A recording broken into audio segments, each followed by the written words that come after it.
Everybody, it's CJ Miller, the impetuous chef, but not an impetuous eater this evening. But stay tuned. We're going to do stay tuned. You're not like tuned in, right? Stay streaming.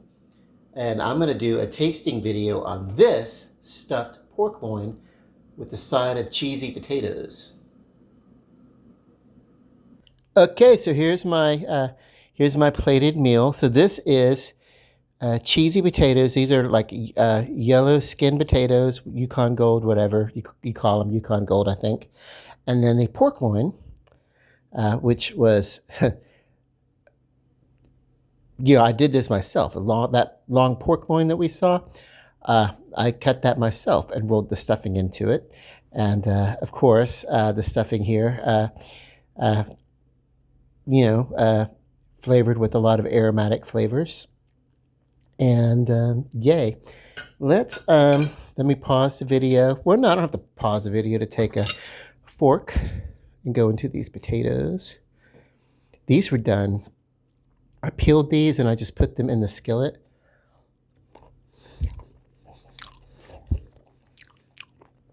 Boiled them until they were halfway soft. They are great. They're holding up just fine. But anyway, then I put enough milk in to get to the top of the potatoes again, and I just left the lid off. Boiled these potatoes, a little bit of water until they got about halfway done, halfway soft. Then I covered just the top of them with whole milk.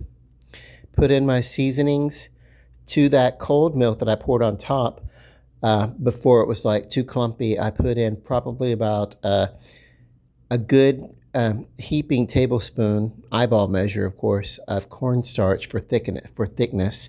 Kind of stirred it all together, and once it all got incorporated, let it finish cooking till the potatoes got just done, where they still hold their shape, but they're very done. Very delicious. And then I added some Colby Jack, shredded Colby Jack cheese. In this case, I did not mind using the pre-shredded. And as you can see, it melted just fine. A lot of people say don't use pre-shredded because it comes covered in a cornstarch that will prevent the melting. Not at this temperature, baby. And plus, the cornstarch, if there is any, that kind of helps. It just really goes to thicken the sauce a little more.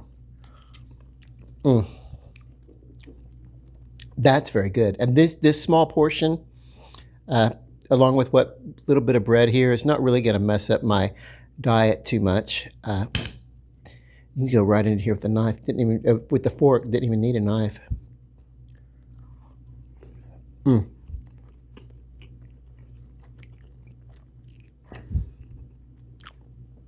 Stuffing keeps this nice and tender.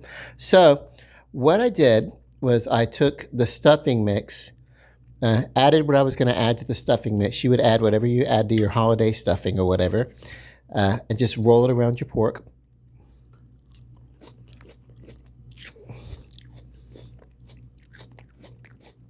When I was a kid, into my young adulthood, I could not stand onions. Never really cared for them.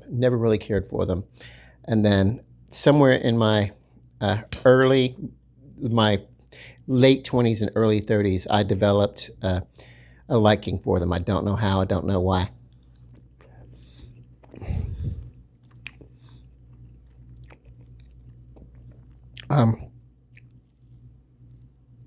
Yeah. A lot of recipes will call for you to pre-saute your onion. I did not.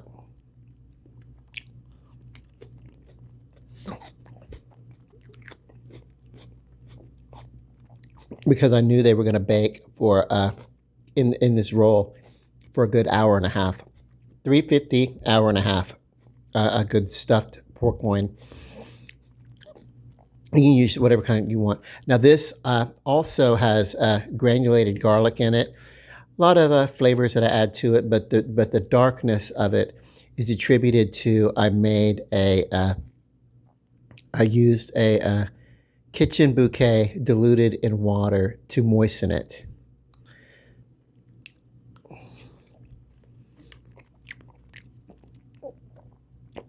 Which gives it a lot of flavor, a lot of powerhouse flavor. You can just slice right into this.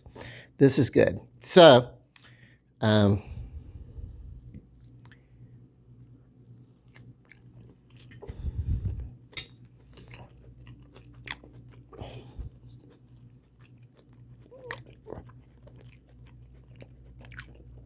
you go. My midnight dinner. Love and light. Bon appetit. Peace. Bye.